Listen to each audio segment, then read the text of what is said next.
बिस्मिल्लाहिर्रहमानिर्रहीम अस्सलाम वालेकुम। इस वीडियो में बात करेंगे कि मुस्लिम लीग नून ने वोट को इज्जत दो के बयानिए का जनाजा किस तरीके से निकाला है। अब तो घर के जो भेदी हैं वो लंका ढा रहे हैं और नवाज शरीफ जिस तरीके से सेटलमेंट के थ्रू पाकिस्तान में आए हैं और जो कुछ अब हो रहा है, अब तो मुखालफिन तो ज़ाहिर बात है वो तो बात करेंगे, लेकिन जो नवाज शरीफ के बड़े करीबी साथी हैं, जो नवाज शरीफ के बड़े क्लोज समझे जाती हैं, वो अब सारी हकीकत बता रही हैं कि नवाज शरीफ किस सेटलमेंट के थ्रू पाकिस्तान है, नवाज शरीफ जो है वो किस तरीके से उन्होंने पाकिस्तान में एंट्री मारी है और अगले जो मंजरनामा बन रहा है, सियासी मंजरनामा जो है वो क्या बन रहा है, इस पर बात करेंगे। और इसके साथ साथ बात करेंगे कि इमरान खान साहब की जानिब से आज कुछ खबरें ये सामने आ रही हैं कि इमरान खान साहब की जानिब से कहा गया है कि कुछ टेलीविज़न का बाइकआउट किया जाए, उस पर भी बात करेंगे। और इसके साथ साथ कल का दिन बड़ी अहमियत का हामिल है और पाकिस्तान के अदालती जो तारीख है उसके हवाले से बड़ी अहमियत का हामिल होगा, क्योंकि कल नवाज शरीफ की दोबारा पेशी है इस्लामाबाद हाई कोर्ट में अल अज़ीज़िया रेफरेंस और एवनफील्ड रेफरेंस में, और उसमें क्योंकि उनकी ज़मानत जो है वो 26 अक्टूबर तक जो है वो तोसी की गई थी। और अब देखना ये है कि कल नवाज शरीफ जो हैं वो इन दोनों रेफरेंसेस में क्या वो बाइज़्ज़त बरी होती हैं या उनकी ज़मानत में मज़ीद तोसी होती है या फिर नवाज शरीफ जो हैं वो जेल भी जा सकते हैं। तो इस हवाले से कुछ चीज़ें हैं जो आपके सामने रखेंगे, लेकिन सबसे पहले बात कर लेते हैं कि आपके इल्म में है कि कल एक ख़बर सामने आती है और वो ख़बर ये थी कि पंजाब जो निगरान हुकूमत है उसने नवाज शरीफ की जो सज़ा हुई थी 7 साल की अल अज़ीज़िया रेफरेंस में वो कलअदम करार दे दी है, यानी कि वो मुअत्तल करार दी है, कलअदम तो नहीं करार दी, मुअत्तल करार दी थी। तो उस हवाले से खबरें ये सामने आ रही थी कि उन्होंने मुअत्तल नहीं की बल्कि उन्होंने ये जो मैटर है ये कोर्ट को रेफ़र किया है और काबीना ने अपनी सिफारिशात जो हैं वो भेजी हैं अदालत को। और कल मोहसिन नकवी ने भी ये बात की थी कि ये मामला जो है हम अदालत पर छोड़ते हैं, अदालत ये फैसला करेगी कि करना क्या है। लेकिन आज कुछ खबरें अभी ये सामने आ रही हैं कुछ थोड़ी देर पहले कि जो पंजाब के सेक्रेटरी हैं उन्होंने वो तमाम तर तफसीलात जो हैं वो शाया कर दी हैं कि जो कैबिनेट का इजलास हुआ, जो मीटिंग हुई, ये जो कार्रवाई हुई है और उसमें मुस्लिम लीग नून की जानिब से क्या कहा गया, आप अंदाज़ा करें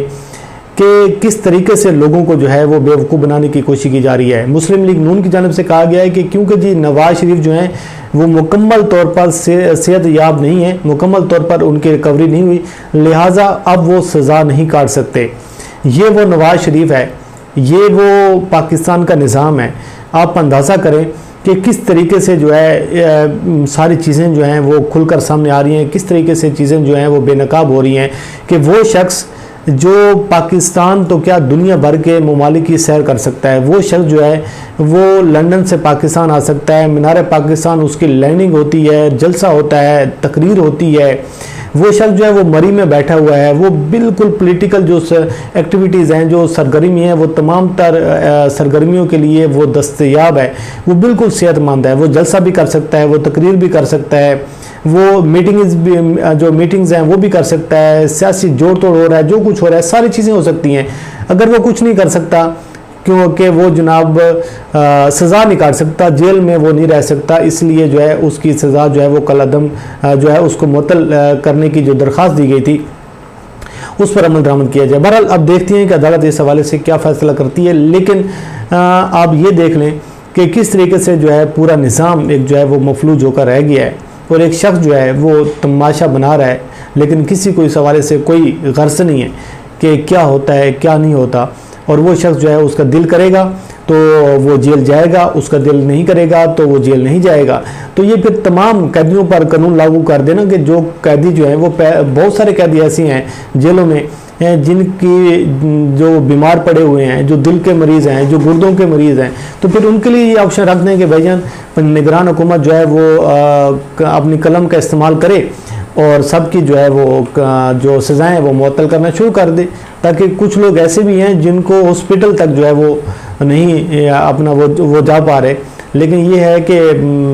क्योंकि वो कैदी हैं, सज़ा भुगत रहे हैं, लेकिन नवाज शरीफ जो है अगर वो चाहेगा तो वो जेल जाएगा, अगर वो नहीं चाहेगा तो जेल नहीं जाएगा। अब दूसरे नंबर पर इम्पोर्टेंट एक चीज़ ये चीज़ है कि 2 नवंबर को सुप्रीम कोर्ट ऑफ पाकिस्तान ने इंतखाबात के हवाले से केस जो है 90 रोज़ के अंदर इंतखाबात का जो मामला है उसको समाअत के लिए मुकर्रर कर दिया है। काजी फैसल साहब जो हैं उस बेंच को उसको हेड करेंगे। तो ये भी एक बड़ी इंपॉर्टेंट डेवलपमेंट है कि अब 2 नवंबर जो है कहा ये जा रहा है, सुनने में ये आ रहा है कि अब इंतखाबात की जो तारीख़ है वो आ जाएगी। उसकी वजह यह है कि सुप्रीम कोर्ट जो है वो इंतखाबात के हवाले से कोई ना कोई जजमेंट ज़रूर देगी। अब देखना ये है कि 2 नवंबर को क्या चीज़ें सामने आती हैं, क्या डेवलपमेंट होती है, ये तो अब आने वाला वक्त बताएगा। लेकिन अब सुप्रीम कोर्ट जो है ये चीज़ें चल रही हैं कि इंतखाबात जो हैं वो 90 रोज़ के अंदर करवाने चाहिए। ज़ाहिर बात है 90 रोज़ के अंदर तो नहीं हो सकते, लेकिन जो टाइम फ्रेम जो है इलेक्शन कमीशन ने दिया हुआ है हो सकता है उस हवाले से वो चीज़ें कुछ हो जाएं। लेकिन ये भी एक बहुत बड़ी डेवलपमेंट होगी कि अगर इलेक्शन की तारीख जो है वो आ जाती है। अब हम बात कर लेते हैं कि जो डील की बातें हो रही हैं, जो सेटलमेंट की बात हो रही है, पीपल्स पार्टी इस तरह आम इल्ज़ाम लगा रही है कि नवाज शरीफ जो है वो सेटलमेंट के थ्रू हैं, और इसके साथ साथ जो है बाकी जो शेर इक़्तिदार में भी कुछ ऐसी चीज़ें गर्दिश कर रही थी कि नवाज शरीफ जो हैं वो उस वक्त तक पाकिस्तान नहीं आएंगे जब तक उसके सारे मामला जो हैं वो सेट नहीं हो जाएंगे। लेकिन खैर वो तो मुखालफिन जो हैं ये बातें करते रहते हैं। लेकिन मज़े की बात ये चीज़ है कि जो नवाज शरीफ के बड़े करीबी साथी हैं, जो घर के भेदी हैं, वो अब ये बातें कर रही हैं कि भाई ये हो ही नहीं सकता कि नवाज शरीफ बगैर सेटलमेंट के थ्रू हैं। सोहेल वड़ैच साहब को मैं सुना था, वो ये कह रहे थे कि नवाज शरीफ जो हैं वो तमाम तर मामला जो हैं वो ठीक करके हैं, तमाम तर जो मामला हैं वो सेट करके हैं। और इसके साथ साथ जो है उन्होंने कहा है कि नवाज शरीफ की एस्टेब्लिशमेंट के साथ चौथी मरतबा सुलह हो चुकी है। अगला जो मंजरनामा है वो क्या होगा, इस हवाले से तमाम तर चीज़ें जो हैं वो सेट हो चुकी हैं, जिसकी वजह से जो है वो नवाज शरीफ जो है वो पाकिस्तान वापस आए। दूसरे नंबर पर आज उन्होंने एक कॉलम लिखा, जंग अखबार में आप पढ़ भी सकते हैं, बिलावल भुट्टो के हवाले से कि बिलावल जो है उससे सीखना चाहिए। इस हवाले से उन्होंने एक कॉलम लिखा हुआ है कि उनकी उम्र तो जो लोग कम है लेकिन जो वो बातें कर रही हैं वो ठीक कर रहे हैं। उन्होंने उसमें एक बात की, उन्होंने कहा है कि जो पीपल्स पार्टी जो है वो सिंध में शिकवा कर रही है लेवल प्लेइंग फील्ड का, और जिस तरीके से उसको कॉर्नर किया जा रहा है, तो ये बिल्कुल दुरुस्त बातें हैं। जीडीए और नून लीग का इतिहाद करवाया जा रहा है, छोटी जमातों को साथ मिलाया जा रहा है, और ये किया जा रहा है कि पीपल्स पार्टी को सबसे ज़्यादा तो परेशानी उस वक्त हुई, उनको मायूसी उस वक्त हुई जब इस्तेकाम पाकिस्तान पार्टी जो है वो मार्ज़ वजूद में आ गई, और जितने भी इलेक्टेबल्स हैं अब वो उस पार्टी में जा रहे हैं, बजाय इस चीज़ के कि पंजाब में से पीपल्स पार्टी में लोग जाते। लेकिन अब जो है पीपल्स पार्टी को सिंध में भी जो है वो कॉर्नर किया जा रहा है। अब दूसरे नंबर पर यह है कि आज डॉन अखबार में एक आर्टिकल छपा है, ज़ैद हुसैन साहब ने ये आर्टिकल लिखा है, उसमें कुछ बड़ी मज़े की बातें वो मैं आपके सामने रख देता हूँ। वो ये कहते हैं कि 4 साल की खुद साख्ता जलावतनी के बाद नवाज शरीफ की वापसी एक मंसूबा लगती है। नवाज शरीफ 3 मरतबा मुल्क के वज़ीर आज़म रहे, उन्हें कभी भी अपनी मुद्दत जो है वो पूरी नहीं करने दी गई, लेकिन लगता है कि उन्होंने माजी से कोई सबक नहीं सीखा और वो एस्टेब्लिशमेंट की मदद कबूल करने पर अब भी खुश हैं। वो कहते हैं कि जो इंतखाबात से कबल जो जोड़ तोड़ हो रहा है, मुस्लिम लीग नून को जो एक खुला मैदान फराहम किया जा रहा है, इससे जमहूरी निज़ाम जो है वो मज़ीद कमज़ोर होगा और जो गैर मुंतखब क़ुव्वतें हैं वो ज़्यादा मजबूत होंगी। वो कहते हैं कि इन साजगार हालात के बावजूद भी नवाज शरीफ के लिए अब तमाम तर जो रुकावटें वो ख़त्म नहीं हुई। अब कोई ये समझ रहा है ना कि नवाज शरीफ के लिए बिल्कुल मैदान साफ़ हो गया। वो कहते हैं कि ठीक है, सज़ाएँ ख़त्म हो रही हैं, मामला ठीक हो रहे हैं, चीज़ें बेहतरी की जानिब जा रही हैं, लेकिन अभी भी कुछ रुकावटें, ये उनका तज़किया है। वो ये कहते हैं कि चौथी मरतबा अगर उन्होंने वज़ीर आज़म बनना है तो उनको एक लंबा सफ़र जो है वो तय करना पड़ेगा। और इस हवाले से उनका जो इशारा है कि वो कहते हैं कि उनकी सज़ा बरकरार है। नवाज शरीफ अपना उनको सुप्रीम कोर्ट ऑफ पाकिस्तान ने डिस्क्वालीफाई किया था। अब ये है कि जब भी नवाज शरीफ जो हैं वो इलेक्शन के लिए अपने कागजात नामजदगी जमा करवाएंगे तो ज़ाहिर बात है फिर उनको चैलेंज कर दिया जाएगा, और नवाज शरीफ की जो ताहियात नाअहली है उस हवाले से उनको अब मज़ीद कानूनी जंग लड़ना पड़ेगी। लेकिन एक दूसरी जो शहर इक़्तिदार में ख़बरें गर्दिश कर रही हैं,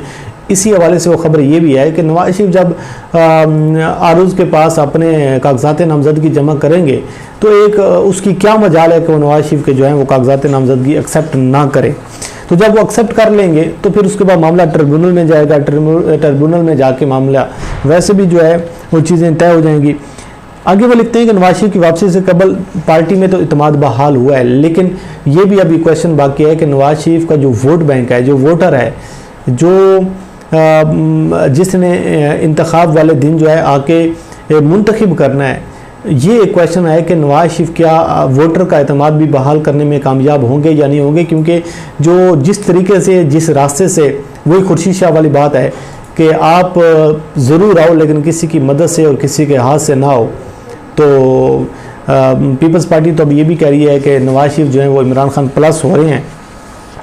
तो वो कहते हैं कि समाजी हमायत भी इनको हासिल होगी या नहीं होगी, ये एक बड़ा उनके लिए चैलेंज होगा। साथ वो कहते हैं कि अब जो मुस्लिम लीग नून है वो उसको अपनी हिकमत अमली जो है वो उस हवाले से उसको गौर करना पड़ेगा, जो अपनी कारकर्दगी है। बहरहाल ये चीज़ें उन्होंने बड़ी वो की हैं, लेकिन जो मुद्दा उन्होंने ये बताया कि नवाज शरीफ की तकरीर जो हुई थी वो किसी किस्म की तब्दीली का इशारा जो है वो नहीं दिया उन्होंने। लेकिन ये है कि पार्टी का जो जिस तरीके से जा रही है, जिस तरीके से इंतखाबात में उनकी राह हमवार हो रही है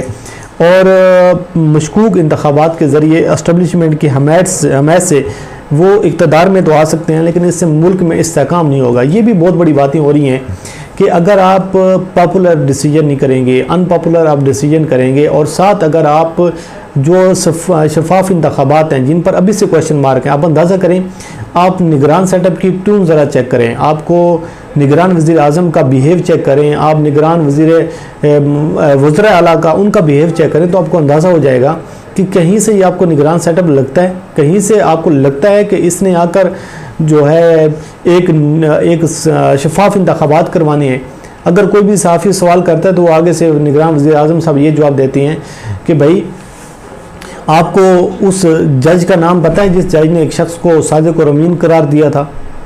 तो आगे से ये जवाब आता है। हालांकि निगरान सेटअप का ये काम नहीं है। निगरान सेटअप के लिए अच्छे बुरे तमाम लोग जो हैं उसको एक ही नज़र में उनको देखना चाहिए। वो सियासी जो लड़ाई है वो सियासतदान खुद अपनी लड़ाई लड़ें, जो सियासी मामलात हैं वो खुद वो करें। अब ये निगरान सेटअप का काम नहीं है कि आप इस तरीके से कमेंट करें, इस तरीके से बातें करें कि अगर अब बातें हो रही हैं लेवल प्लेइंग फील्ड की तो 2018 में फिर क्या हुआ। अब ये निगरान वज़ीर आज़म साहब आगे से जवाब देते हैं कि जब सहाफ़ी सवाल करती हैं कि जी लेवल प्लेइंग फील्ड के शिकवे हो रहे हैं, तो आगे से जवाब देते हैं 2018 में क्या हुआ था। तो ये तो हालत है। लेकिन बहरहाल चीज़ें जो हैं वो जो सियासी मंजरनामा है वो दिन ब दिन तब्दील तो ज़रूर हो रहा है, लेकिन एक सवाल अभी भी बाकी है कि क्या इससे चीज़ें बेहतरी की जानिब जाएंगी या फिर नहीं जाएंगी। ये एक क्वेश्चन है। अब इसका जवाब ढूंढने की हम भी कोशिश करेंगे, आप भी करें, लेकिन मुद्दा ये है कि अब कल पर तमाम नज़रें लग चुकी हैं। इस्लामाबाद हाई कोर्ट से क्या खबर सामने आती है, नवाज शरीफ के लिए जो थोड़ी बहुत रुकावट रह गई है वो ख़त्म होती है या फिर कुछ नहीं होती, इस हवाले से मज़ीद आपको आगाह करेंगे। तो कुछ ये चीज़ें थी, मैंने कहा आपके सामने रख दूँ। अल्लाह करीम आपका हम ये नासिर हो। मुझे दीजिए इजाज़त। अल्लाह हाफ़िज़।